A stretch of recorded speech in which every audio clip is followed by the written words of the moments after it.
everybody for joining us today. I was just remarking to Carrie about the speaker phobia, this inverted kind of U shape in the middle of the room that you see regularly at talks. Thank you very much for joining us today. I want to give a couple of announcements. This week we have a second MISC talk at the end of the week on Friday. So that's Stephanie. She'll be talking about Feminist Hackerspaces, a study of feminist space collectives in open culture. So it's not in this room. It's going to be in space 2435. It's at 3 o'clock till 5 o'clock on Friday. So it's a little longer. Friday afternoon, there'll be snacks. Come blow off the rest of the week, enjoy a talk, and talk about some interesting things. But you're to clarify, it's Stephanie Wood. No, it's not Stephanie Wood. Not Stephanie Wood? No, it's Ushitz.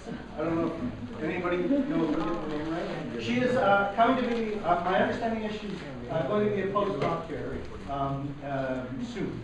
So she's been here most of this week working with Sylvia, and she will be talking about those issues. She's actually speaking with Stephanie Wooten, I think maybe on Thursday on a panel. No, which is today. Or is it today? 3 o'clock, 3 to 4. Today's 3 o'clock. Where? Early Okay. So, yeah. I also want to remind people, if you don't know, about the John C. Brown lecture that's happening this week on Thursday. Corey Doctorow is going to be here. I don't have the time. I think it's 11. 11? At Ross. All right. Would you like to finish the announcements for me? I appreciate that. 11. I know it's in Ross. I don't know where. But The flower is an The flower is okay. I have no idea where that is. Why or Ross. If you've never been to Ross, just look for a tree that looks like it's been moved.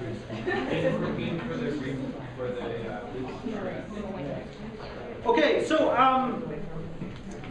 okay, so that'll be our last. That's our last talk of the term, and then on next week's a bye week, so we don't have any talk. And then the week after that, I think on December 2nd, we're going to have the SoCai Kai Design Challenge. So stay tuned. There'll be more information about that on Friday. It's Stephanie's talk, and will be emailed out to people. And Michigan has kind of a history with some of the Kai design projects and doing very well, winning. So we'd like to encourage that and keep that up. And so if you have any questions, please stay tuned for that. The email should be coming shortly. So with that, it's my pleasure to introduce a colleague and friend of mine, Carrie Demmans Epp. She's at the University of Toronto right now in the TAG Lab, Technologies for Aging Gracefully. They look at a number of different things, and Carrie's work is focused on a lot on language learning and how ELL learners interact with mobile devices or can interact with mobile devices for language learning. This past year, she had a nice fellowship, and she spent some time in Birmingham and in Japan. I'll just get that close with Japan, the country, to do some interesting studies, which I hope we'll learn more about today. And she's just finishing up her PhD there. And so with that, I'll turn it over to Carrie. Thank you, Chris. So today I'm going to be talking about different technologies that I've looked at using to support language learning, as well as learner reflection within these technologies and others. So starting from language learning, technology's been quite integrated with it, but starting it was like tapes and CDs, and you play them, you repeat what they say, maybe you answer. Not quite so interesting. Moving towards computer-based systems where you would get more feedback, and then down to mobile devices. Now if we look at this spectrum, as we move towards newer technologies, we get more adaptivity, so more personalization, and more feedback to the learner rather than just listening to a tape on repeat. I want to focus a bit on the computer-aided stuff first, and one of the systems that I did for that. And if we look at what's primarily done within computer-based language learning, a lot of it is formal instruction. You're basically giving little lessons. A lot of drill and practice, so you're picking the correct conjugation of a verb from a list or entering the correct word into a sentence. A lot of testing. You might do translation, you might do matching activities and get feedback based on that. Some of the more interesting stuff that's been highly adaptive is from Alelo, and they do the tactical language training system, and it's simulation based. So So you go in and you're a soldier in this setting, you get a bit of instruction, and you also complete missions. But looking at that, I was curious about the motivational barriers that learners face, and part of that was because I noticed a lot of them when I was studying in Russia. And a lot of my classmates would get really bored, especially in the pronunciation-based courses. They found it really difficult to master their pronunciation, and they lost their motivation as time went on. It wasn't just enough to go to the environment and try and learn Russian. That wasn't good enough to maintain their motivation, partly because they couldn't see their progress. But is that really what they needed? So I did a needs assessment of the Russian program that I'd been in with the instructors there to figure out what they felt their students needed the most. And while they did need some support with writing, the instructors really wanted them to have more support for pronunciation and speaking. So I developed an adaptive tutor called ProTutor. It's a pronunciation tutor for Russian. All the activities within it were game-based, and they reinforced the vocabulary that students were learning in the classes. And they got feedback on their pronunciation.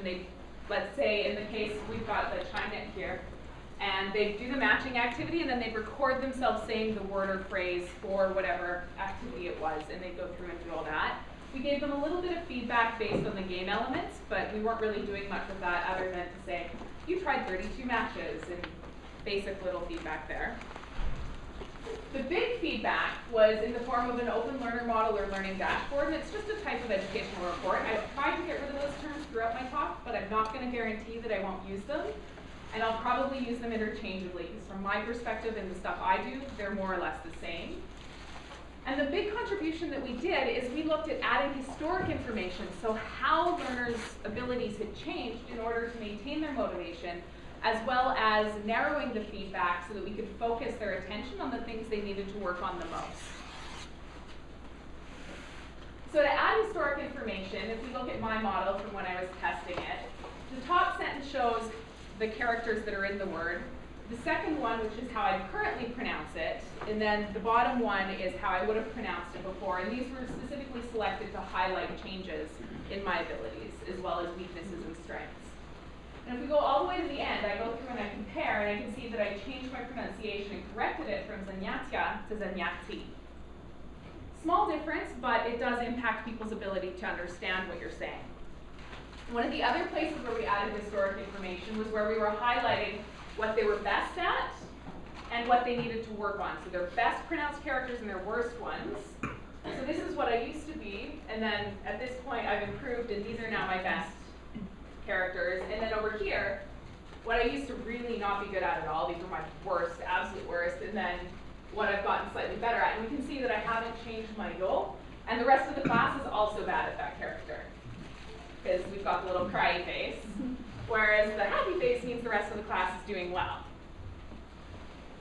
The bottom part also showed my top 5 characters and how my pronunciation had changed on them. So we can see with this one, my G, that I get really, really good, and I surpassed some of my other ones, and that's the case where we'll see somebody's bests get replaced. We added this to maintain their motivation so that they didn't think they were getting worse at something because it wasn't in their top 3 list anymore. And then I level out. This is really, really precise measurement and not particularly reliable. So all I can tell here is that I'm more or less the same, with the exception of a G that I've experienced an increase. Then we gave that to students in 2 different Russian courses, a first-year university Russian course and a second-year one. And they used it for the study over the course of a full term. There were 3 phases. The first phase, because we have to build this model and we need student data to do that, was the baseline. So they got no feedback other than the game activity type feedback. None of their pronunciation. Second phase, they got basic educational reporting, so none of the historical information, because again, we needed to build that up. And then in the third phase, they got the historical information within the report. We looked at their activity completion. 91% of their activities, any of the activities they started, so any of the matching activities they completed, and they were each doing about 60 activities. So they were somewhere around there. And they continued their use into term 2.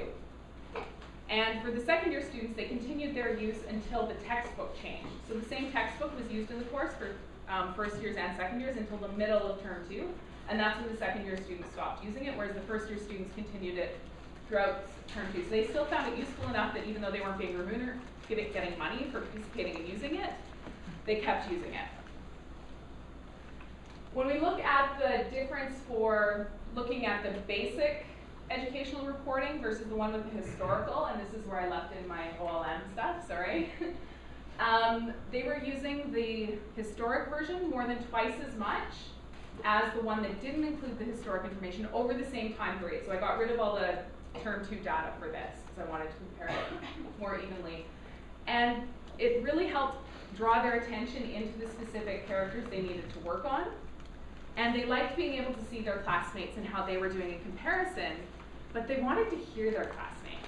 And this is where it gets a little tricky, because there are a lot of privacy issues around that. So we could do a group model and generalize that way, but they really wanted to say, okay, this person's also bad at this, can I hear them and hear what they're doing? But they didn't necessarily want their classmates to be able to hear them. So they have these conflicting needs, and we just kind of left it, because I didn't want to deal with that. So when we were taking those 3 top phones and the 3 bottom characters and highlighting those, part of that was to deal with the reliability of the speech recognition and the diagnosis. They weren't great, and that's when I was talking about the reliability of the measure. All I could say is I know the one had improved and the rest were more or less the same. That's also part of that. So we had to really carefully design around the limitations of the speech recognition, and that helped us to focus their attention, which was good.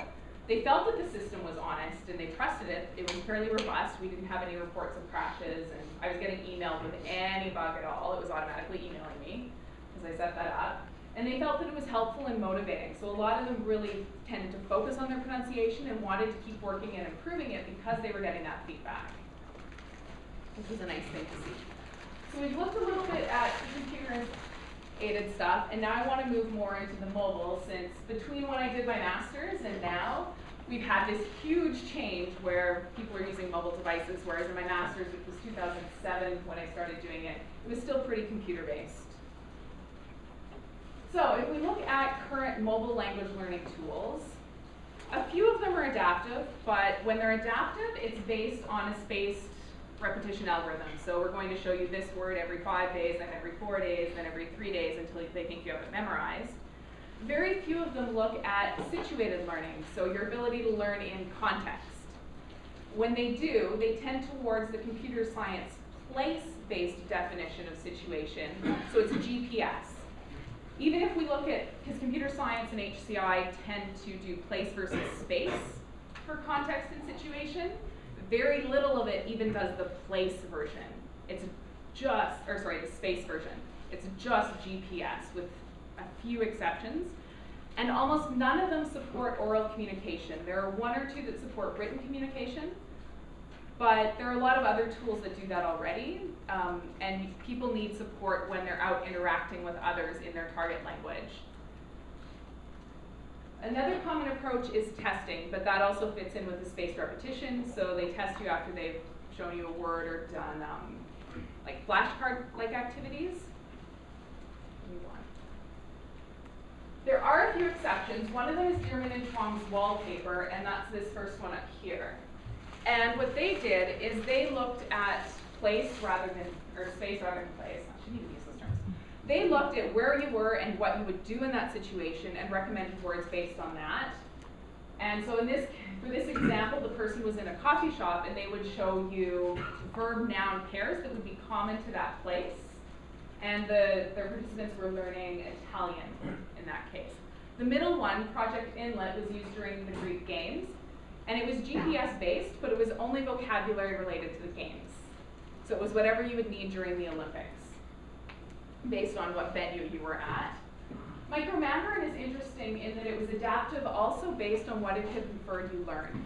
So you could go into the GPS-based stuff, or you could go and do flashcards and it would infer what you knew based on different activities that you did within the system. If we look at communication support tools, Alex is one project where they were supporting vocabulary acquisition as well as written comprehension, or sorry, written composition and reading comprehension. ProTutor and My Voice are 2 communication support tools that are used by people who can't communicate on their own. They're commercial products that pair words or phrases with images. And in the case of ProTutor, it's used by kids who have autism and can't communicate on their own, so they're fairly I guess, low on the spectrum or severe, whereas my voice is used in special education settings and by people who've had strokes or other types of brain injuries that prevent them from communicating. Because we had access to my voice and were interested in looking at supporting the communication of language learners, that's the tool that we started with. And so it's pairing images with words. It has text-to-speech to verbalize for the person. The words are organized hierarchically within categories. And it can do some adaptivity based on location, where if you've associated words with a location, you can say, okay, I need my words for this location, and it will bring those words back for you. We studied it with 3 different populations, so people who had strokes, those are our facial population, the special education setting, and English language learners. And I'm only going to talk about the special education and English language learners today. So in special education, we did it in 2 different schools, and this was a purposive sample, where one was the World of Work, and this was a dedicated special education girls' school. So all of the students in there had been designated as needing some form of additional support, and they weren't going to be streamlined into the normal education system. In the second school, which I'm calling math here, it was a mixed gender school, and this was a dedicated class to get those students up to the level that they needed to be at to integrate into the normal classroom. So they were going to go into grade 8 once they've made it through this program and got their skills up to the necessary level. The age of the first group, World of Work? They were 16 to 17 approximately, whereas math were 12 to 14. Where they were placed depended more on their developmental stage than their chronological age. We used an action research approach mainly because this was exploratory and we wanted to balance the power structure. We didn't want to go in and say you have to use it this way and it doesn't work and then fail for that reason. We wanted to see how we could use it, and we partnered with the teachers for that. We looked at student usage of the device, how it was integrated into the curriculum, the barriers that students face when using it, and student information practices. And I'm going to focus mostly on the barriers and student information practices. But before we do that, I want to talk a little bit about the demographics. So if we look at School 2, which was the one where we're trying to streamline them into the rest of the educational system, we have a narrower list of diagnoses. It tends to be things like ADHD, they have some kind of language impairment or learning disability that's been diagnosed. Whereas at School 2, while we see a lot of overlap between diagnoses in both schools, they also had additional impairments, sometimes physical, so things like Down syndrome or cerebral palsy that introduced additional barriers for those students. Looking at the information practices across schools, locations were a big problem for this population, understanding how they worked. And it's not that the user interface didn't communicate that you were in the location mode versus the regular hierarchical view. The ability to create a location was just too complex. It put too much cognitive load on the students. At least that's the theory on why they abandoned it. And they would get to a certain point in location creation and then just quit. They'd log into the application, and then eventually they'd go back and either switch into another mode or try and create a location again. There were, on average, 5 failed location attempts, whereas only 1 or 2 students successfully created locations. They had trouble going between those two, so the hierarchy and the location. And the students that did create locations and associate words with them, what they did is they took some of the hierarchy from their math class, flattened it, and assigned it to a location called school. So they weren't really using locations in the way they'd been conceptualized, but it was great that they were at an ability level where they could repurpose it and figure out how they could use it to support their own needs. A lot of the students who didn't have locations would just switch between the modes. It was an activity in and of itself. Okay, what's here? Let's look at the location view. Okay, maybe there's nothing there, maybe there's one thing there. Okay, let's go back to the word view. What's there? And they would just do that for a while.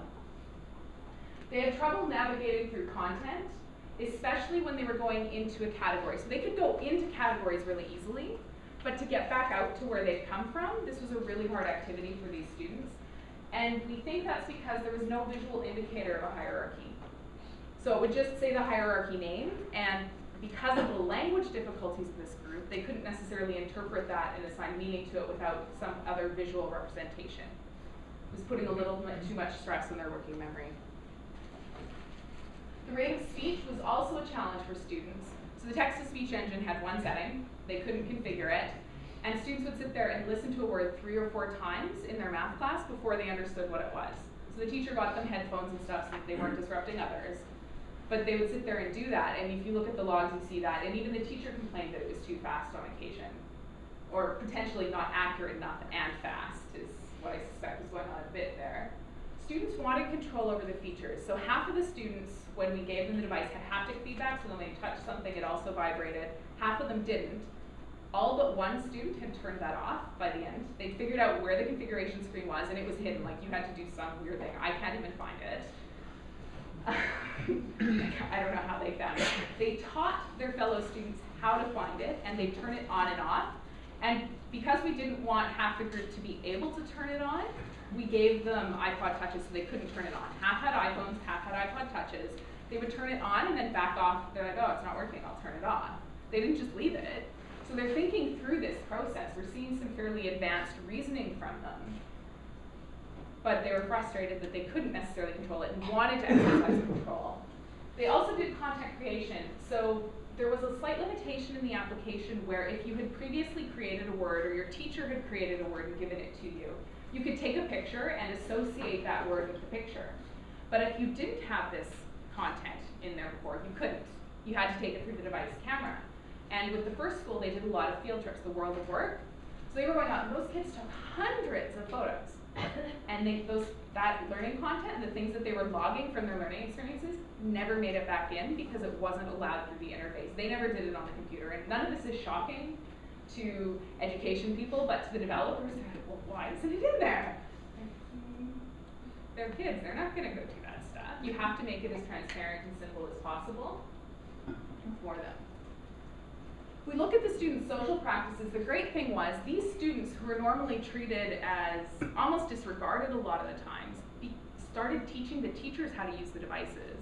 They were teaching their classmates. We were seeing a lot of social behaviors that are considered desirable, especially if you're looking at kids on the autism spectrum, that you don't normally see. It was all around the device and around teaching people how to use this application.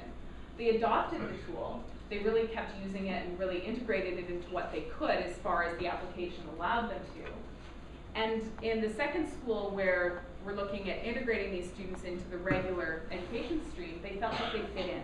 So some of the students in that group had specialized devices that are dedicated to communication, and they're big and green and ugly, and they make you look like a weirdo because you're the only one carrying this like lunchbox-sized thing around with you that's fluorescent green. They thought it was great because no one else in the phone was allowed to have, or in the school was allowed to have mobile devices. And they had this thing that everyone else has, and they get to use it in their class. So it really helped with their sense of belonging within the school. They were no longer the weird class, they were the cool class. And then we went and looked at it with English language learners, but in this case, we didn't do it in a formal educational environment. It was in their everyday lives. We gave it to 12 participants. These are all recent immigrants. Sorry, question?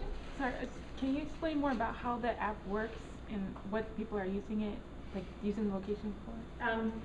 So they have it and they have the picture and word pair, and to communicate what they can do is they can either show the item to someone or they can use the text-to-speech to verbalize for them.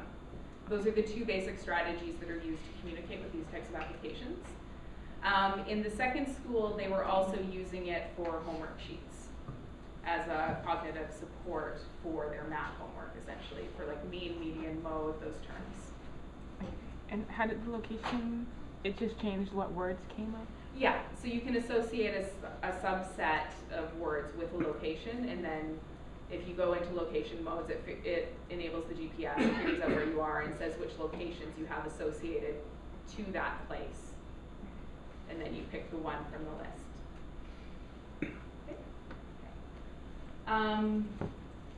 So we had 12, I said, oh, yeah, okay, so some of them were refugee status, about half of them were Chinese speaking, and I have it broken out by language group there because for pronunciation and oral language it matters, for written language it doesn't as much.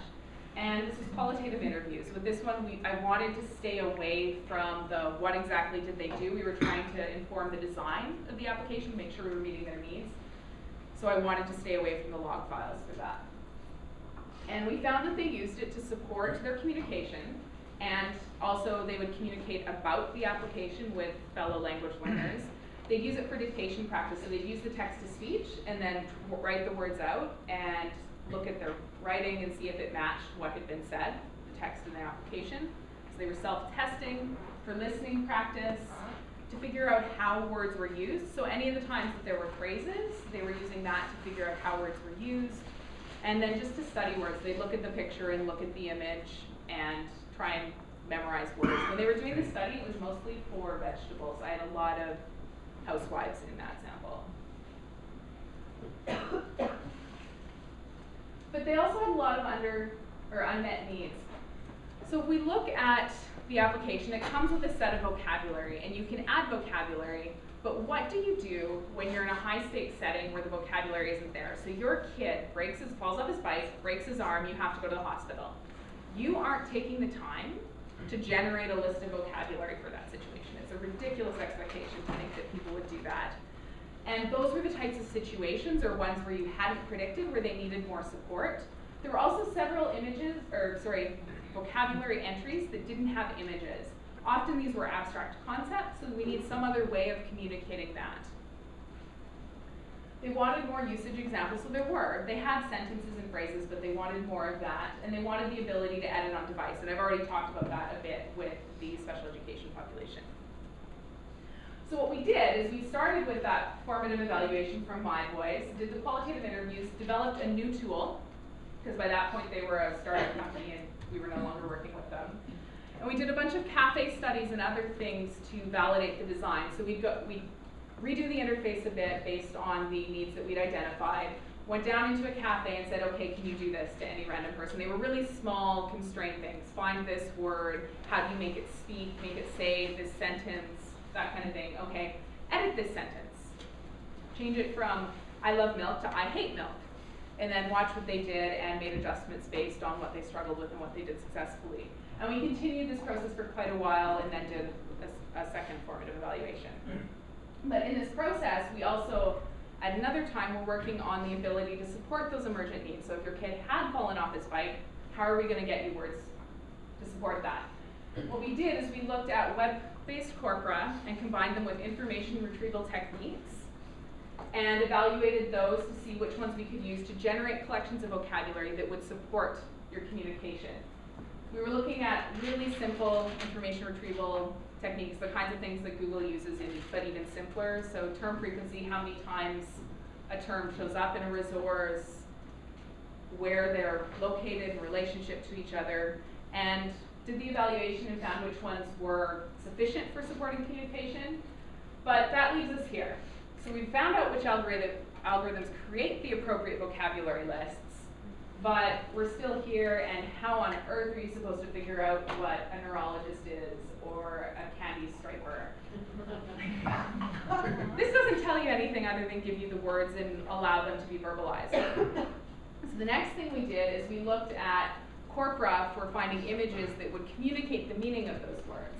And for this we did an internet-based questionnaire and asking the person to rate how well they felt the image matched the word or phrase on a 5-point Likert scale. We had about 202 people, just under 5,000 ratings, and then none of the algorithms were great. Even the one, corpora. Even the one that's based on that game, the ImageNet one, where different people tag images with different words, that was actually one of the poorest performing, which I was surprised by. I thought it was going to win, and it didn't. At best, the corpora were good at just sufficient for supporting understanding, and we took the two best ones that were sufficient and we integrated them. So we added vocabulary generation and the image recommendation. So now if you're searching for something, it goes and it finds the appropriate words if you need them. You do have to wait a little bit. It takes a few minutes, and depending on network latency, it can take 5 minutes, but at least you have something. And then we have the system where you have your word, your image, sentence, definition, different categories that can belong to. This is our web interface for editing. And then we have the mobile one. And once we've inferred you know a word, we start to show you near synonyms. Sometimes they're exact synonyms, like with 1,000 versus 8,000. Sometimes they're just near synonyms, so a car is a type of automobile. It's also related to sport utility vehicle or a truck. And we did another formative evaluation. In this case, we gave it to 8 English language learners. And all of them were students who were trying to get into university programs.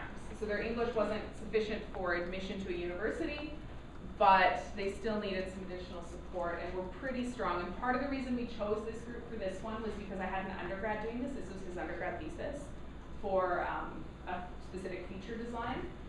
And he didn't have the experience necessary to work with the previous population we've been working with, so we constrained it a little bit more.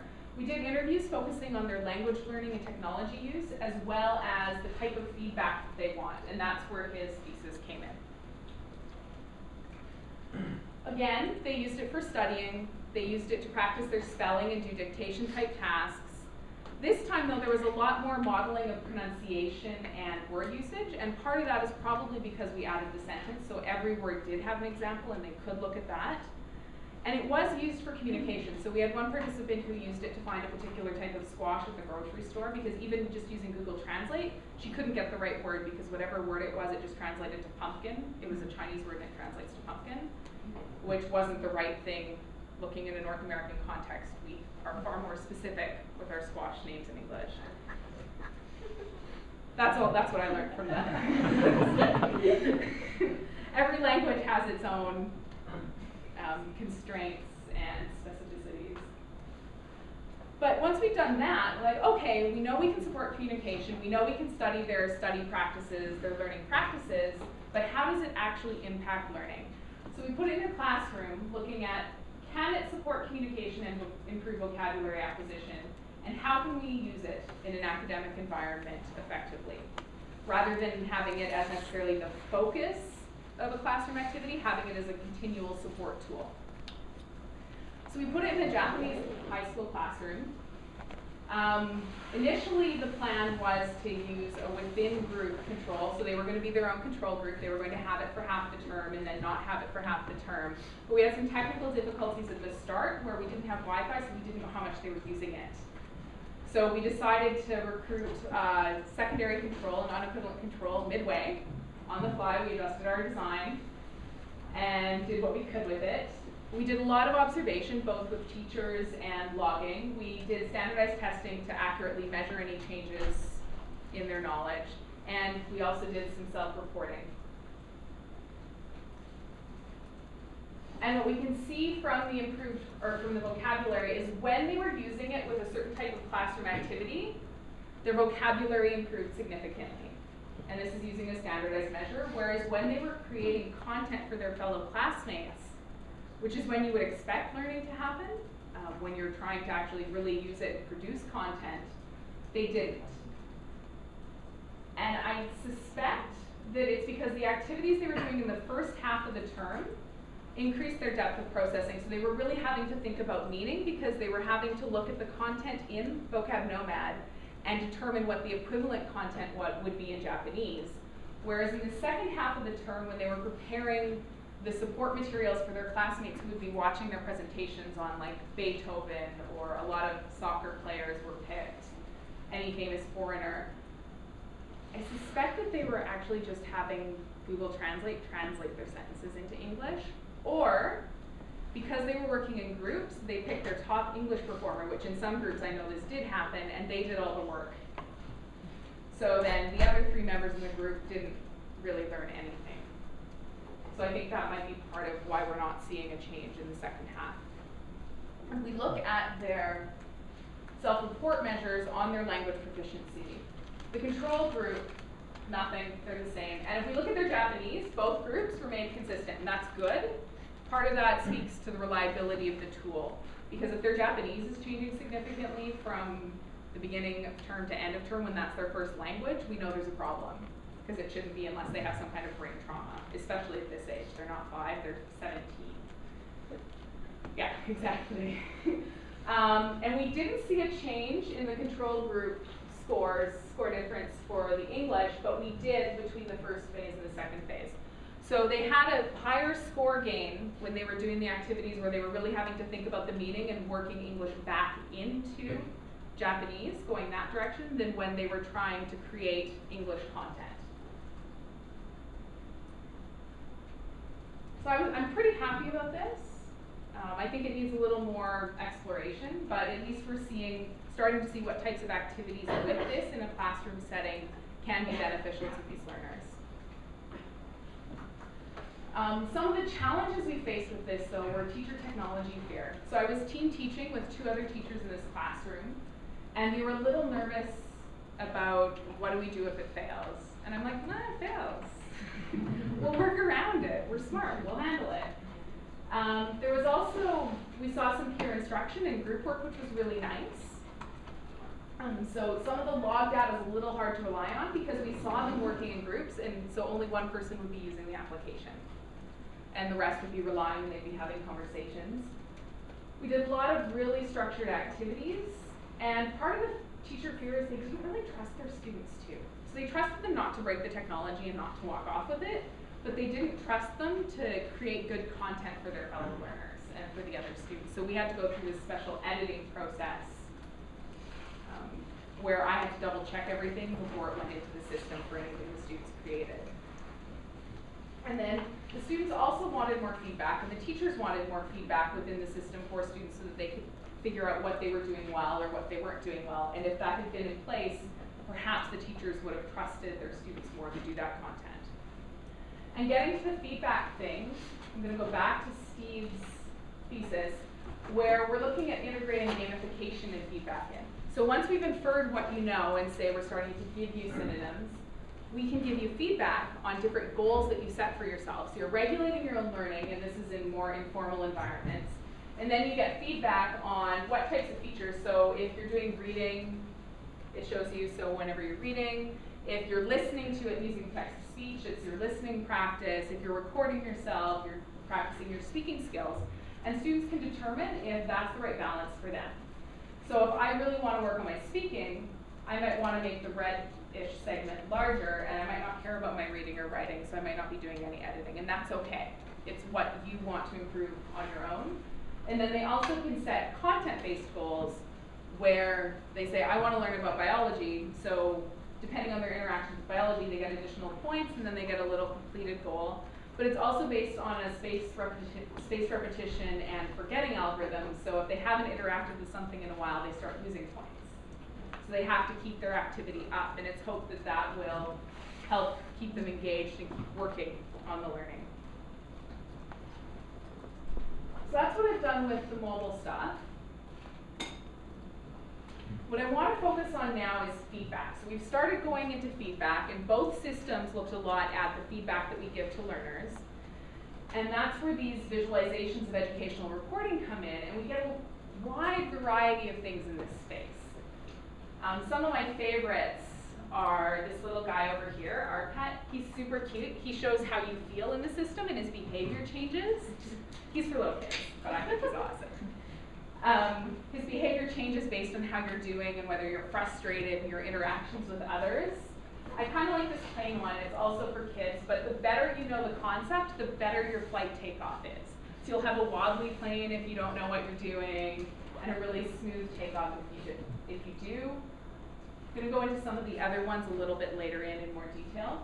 So we get these basic communication goals in these visualizations, and they go from your concept mastery all the way down to your interest in how you're feeling. I'll just give you some examples of this. So mastery is often done with these skill meters, where it basically just shows how much of a topic you know well. Fairly simple, and this is what a lot of education focuses on. How well do you know the concept? Some of them are more activity-based. So this is for group work, and it's for software engineering groups. And it shows how much you've contributed to the wiki, how much you've contributed, so your commits, your SVN commits, the code that you've written essentially, and which of the tasks you've completed. And based on what your role is within the group, your profile should look different here. So they would meet with the instructor and talk about, well, you're the team lead. Why are you doing more commits than anyone else? You're supposed to be managing. So you should be doing lots of stuff with tickets and wiki. And then they could adjust their patterns and manage their group around that because they had some way of reflecting over what they were doing, a representation of that. Social cues one is really interesting. In this one, ideally, you want the yellowy gold star and you want it to be huge because that means you've been contributing a lot, you've been contributing good work. The little stars mean you don't contribute much, but they could be really, really good. So if it's nice and bright, you're contributing good things. And then there's this whole point system based on other people's ratings that determines your color, where gold is best, silver second best. The brownie red one is bronze, and then green is plastic. So that means you haven't earned a special status. But it was actually the prettier interface.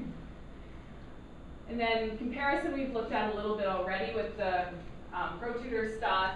In this one, you can compare against an expert, who is our balding little teacher that one of my committee members pointed out looked like my advisor. It wasn't intentional, but learners pick their own avatars in that case, and then comparison against the group, which we also talked about. Relationship ones are interesting. So in this one, it's based on the UK competency map and the different relationships with those. But it could also be based on social network analysis and your relationships within a learning community. It's just that it's showing relationships between concepts or people. And various educational reporting systems show this. Change in knowledge we discussed. Cute little affect dude.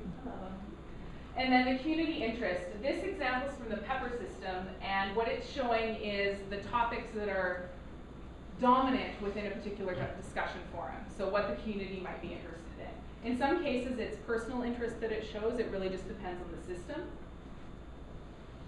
And so we're looking at all these models, and they're inferring things about what you know, and they're representing it, but they represent it like it's a fact, and it's 100% true, when there's a lot of uncertainty in them. Maybe you got a test question for 1 + 1 right, and then you got 2 + 2 wrong. But we're saying, you know addition, and you're fabulous. And it's conflicting information.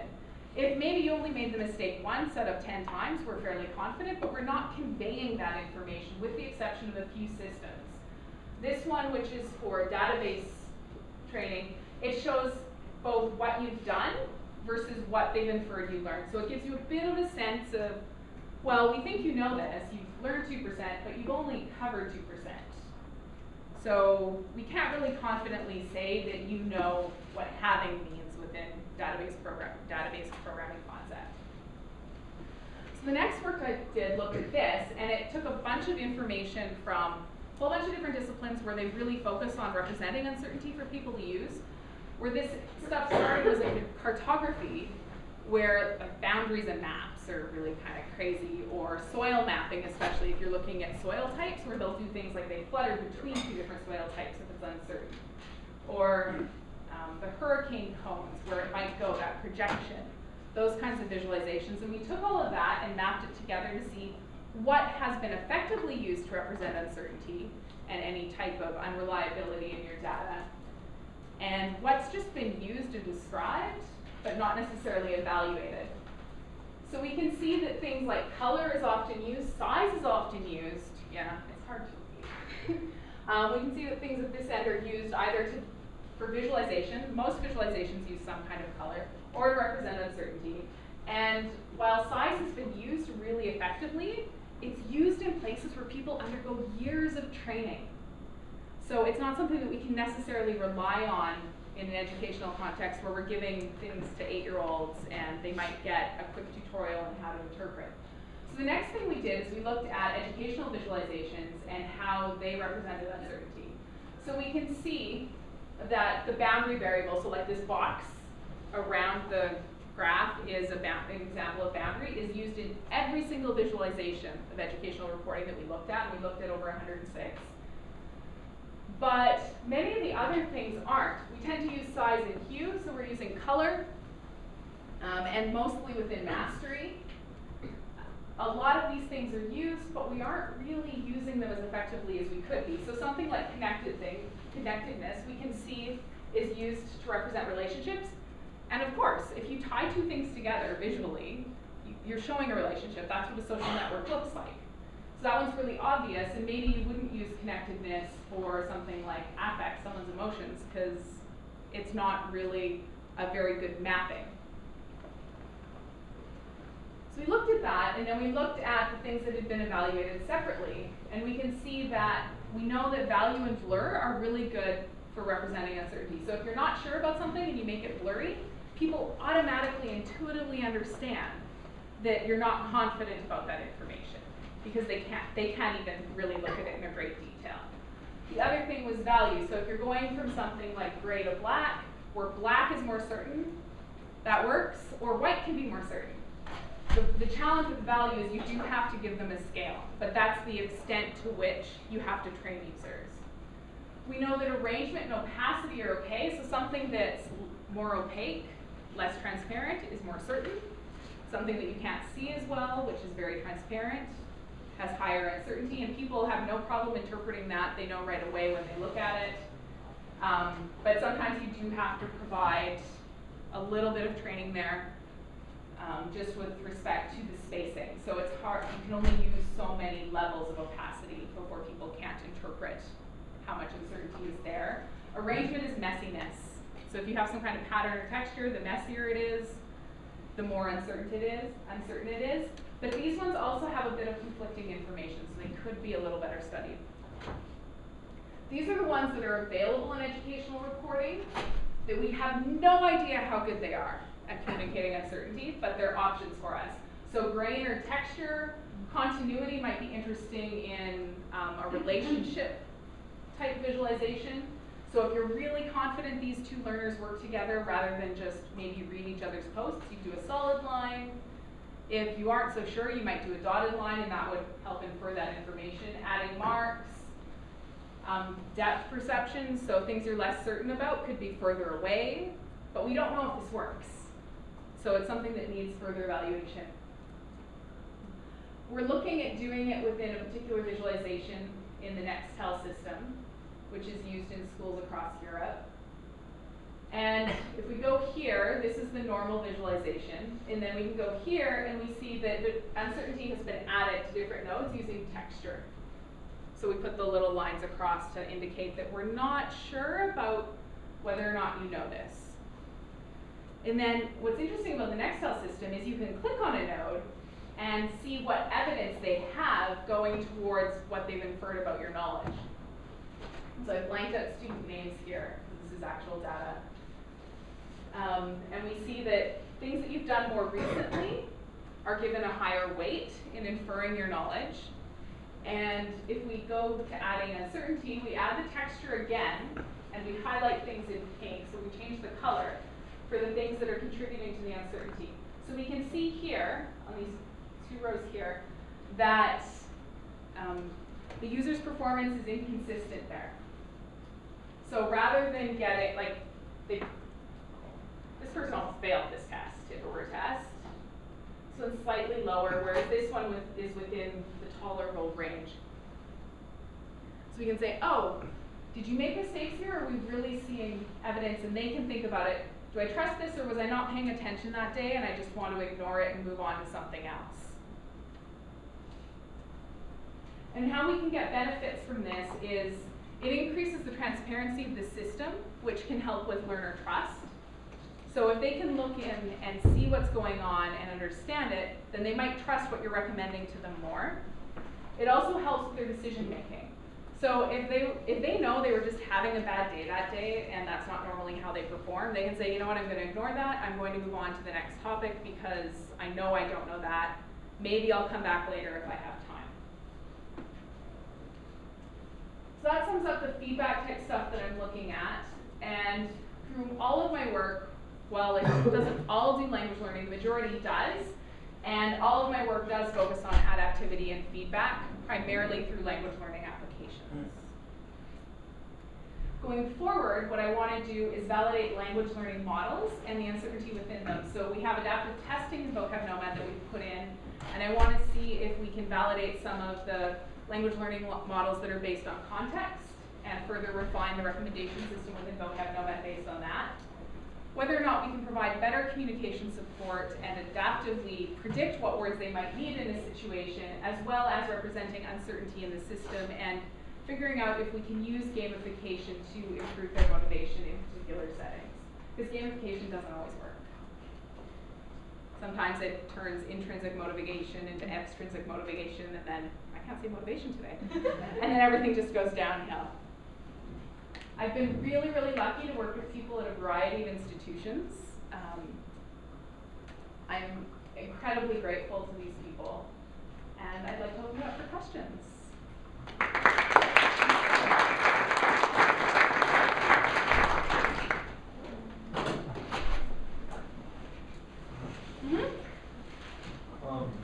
You mentioned that some of the audio recordings students were uncomfortable sharing with their classmates, but they did want to hear it with their classmates.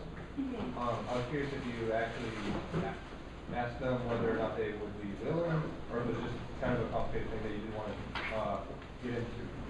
That's my master's work, so I just dropped it and moved on, to be completely honest. I think it is an interesting topic, and in the next health system, students can choose to open their models up to specific students or to the teacher. They can keep everything private, not let the teacher see anything, so they can specifically choose, or they can say my whole class can see. And I think that type of model might be better. Another option would be doing some kind of aggregate model and then using text-to-speech to say it, rather than having the student's actual voice there, because then they can't identify which classmate it was.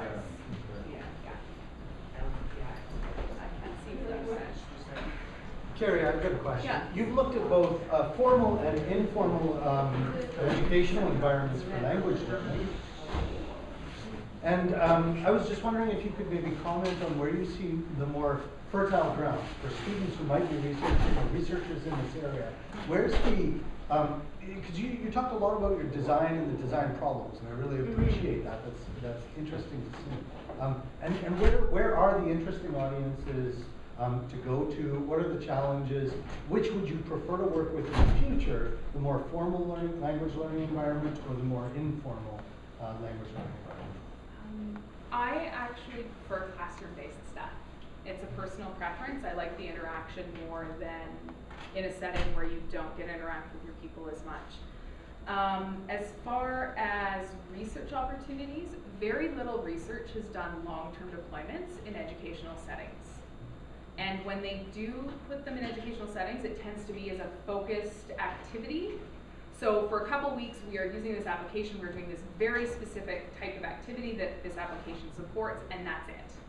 It's not used as an ongoing support, and I would like to see more of an integrative approach where we are looking at how it works in the classroom long term, as well as,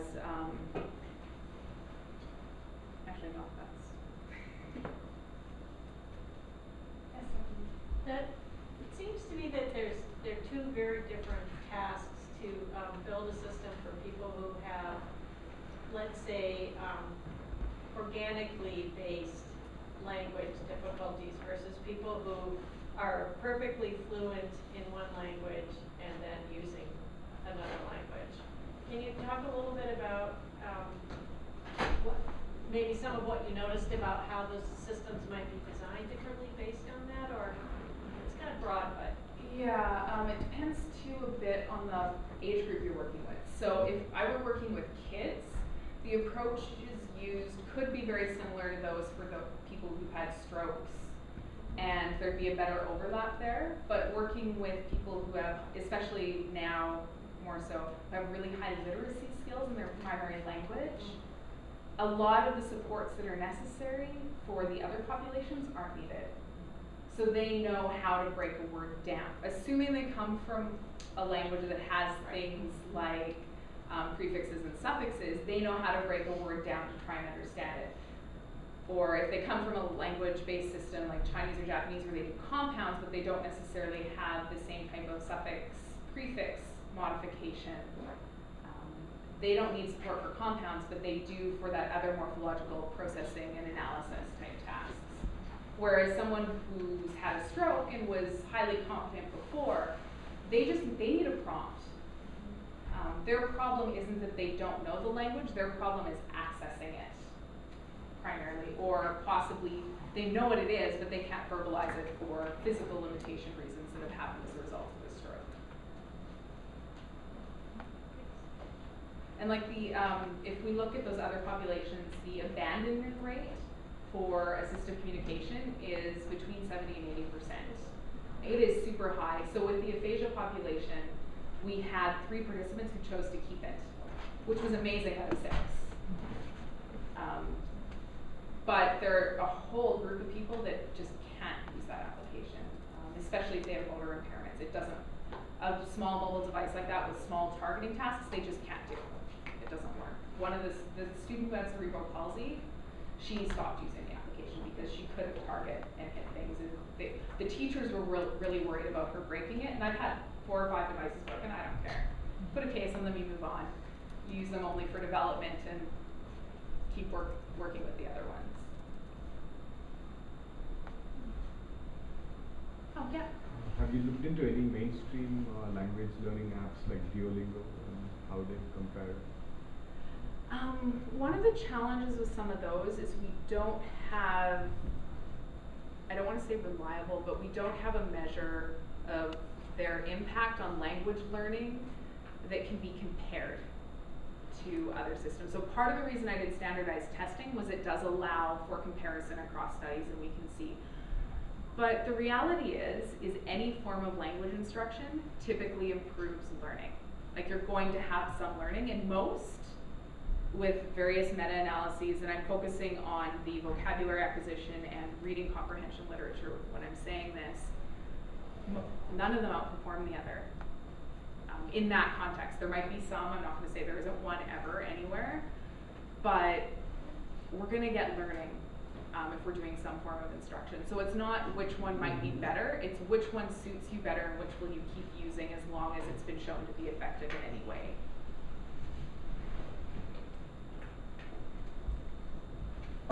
Okay, well, if you'll join me in thanking Carrie again. I want to remind you that Friday there is an event on feminist hacker spaces. It'll be taking place in space 2435 at 3 o'clock.